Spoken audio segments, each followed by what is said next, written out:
Welcome to The Explainer. Today, we're diving into a story from the book of Acts, and it's a wild one. It's this super tense courtroom defense, but here's the twist. It doesn't hinge on evidence, but on a single divine vision. A vision that would literally redefine a global mission. So let's set the scene here. You've got the Apostle Paul, he's under arrest, and he's facing this absolutely furious mob from the steps of a Roman barracks. Now, you'd expect a legal argument, right? But that's not what he does. His entire defense is a story, a really personal one, about a supernatural encounter that, well, it explains everything. So, Paul's defense is, let's just say, completely unexpected. Instead of getting into the weeds of the law, he pivots. He goes personal, he goes sacred. And his strategy here, it is absolutely brilliant. He very deliberately starts by telling them he was praying in the temple. See what he's doing? He's affirming his Jewish devotion. He's building common ground with his accusers before he drops this bombshell of a truth that's going to shatter everything they expect to hear. So he says he fell into a trance. The Greek word for this is ecstasy, and it's a really important detail. This isn't some vague dream he had. No, he's signaling that what he's about to share is a direct authoritative command straight from the risen Christ. You can feel how that gives his story some serious weight, right?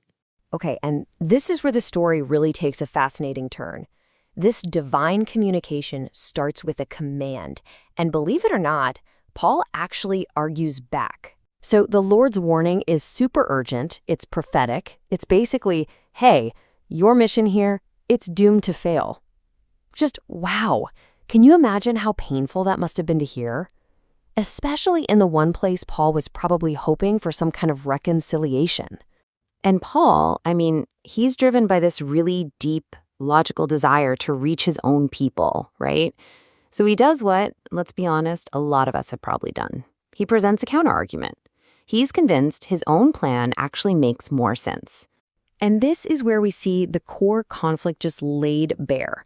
You've got Paul's logical, heartfelt plan on one side, and on the other, you have God's sovereign, unshakable reality. It's this incredible clash between the best possible human strategy and a divine directive you just can't argue with. So Paul, he really makes his case. He argues that his whole past, being this notorious persecutor, that's exactly what makes him so credible. He was there when Stephen was martyred. Everybody knew his zeal. So he's reasoning, surely my crazy transformation has to be the most compelling proof possible for these people. But Paul's compelling, logical argument, it gets met with one final, decisive command. And this one changes everything. The response is just this powerful final command. Go. That's it. It just completely dismisses Paul's plea and totally seals his destiny.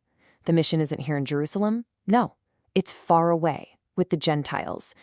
And with that one single word, the entire mission pivots. This single supernaturally directed moment, this is the real linchpin of the whole story. We call it the divine pivot. Paul's passionate desire is overruled, and his life's work is now definitively aimed at the wider, non-Jewish world. So what does this divine pivot actually do? Well, it creates this really powerful new framework. First, you see a human desire getting overruled. Then, what looks like failure, rejection, is reframed as something God intended all along. After that, the mission's focus shifts from just a local thing to a global stage. And finally, Paul's entire work gets its ultimate divine justification. So let's bring this home. What does all this mean for us today? Well, this story reveals a really profound truth about what happens when God's plan completely overrules our own.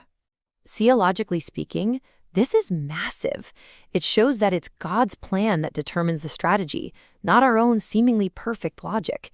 It makes it crystal clear that Paul's mission to the Gentiles wasn't some plan B. It was the main, divinely ordained calling.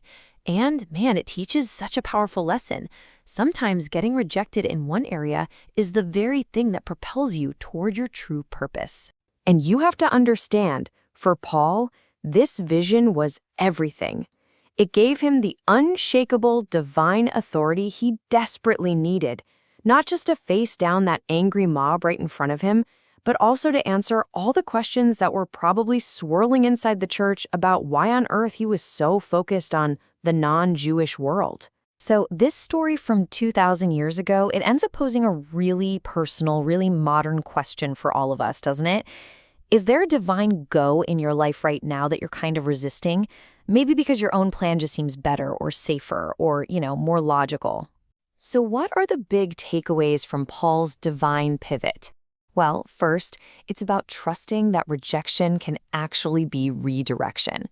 It's about knowing it's okay to argue respectfully with God, but also being ready to ultimately accept his final word. And maybe, just maybe, it's about embracing our own far away. Those unfamiliar missions God might be calling us to, the ones that feel a little uncomfortable. And that leaves us with this final thought to chew on.